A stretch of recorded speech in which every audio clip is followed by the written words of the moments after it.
Une municipalité, d'abord et avant tout, c'est pas de créer des emplois. C'est d'accompagner les investisseurs puis les entreprises à s'installer pour créer des emplois. Le maire sortant de Grande-Rivière, Bernard Stevens, vient d'annoncer qu'il briguera les suffrages aux prochaines élections municipales. Il se dit fier du bilan de ses 2 derniers mandats et souhaite continuer à mener plusieurs dossiers à terme, notamment le projet de l'élevage de saumon et l'avenir du Carrefour national de l'aquaculture et des pêches. J'ai l'ambition aussi de continuer pour réaliser ces projets-là parce que, puis aussi, on a un autre projet d'innovation.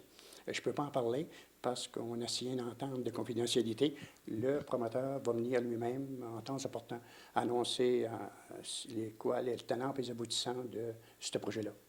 Mais c'est un pôle d'innovation maritime. Conseiller municipal depuis 12 ans, Charles Cyr souhaite amener un vent de nouveauté à la mairie. Je connais toutes les priorités présentement qu'il y a à Grande-Rivière parce que je parle souvent avec les citoyens, j'interpelle les commerçants, je travaille avec les commerçants sur différents dossiers.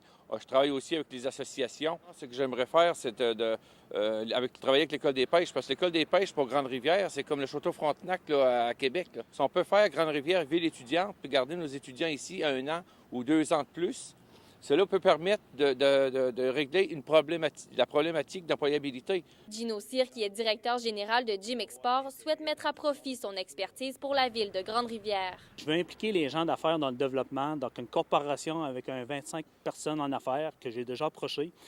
Certains m'ont déjà confirmé comme quoi ils sont prêts à investir.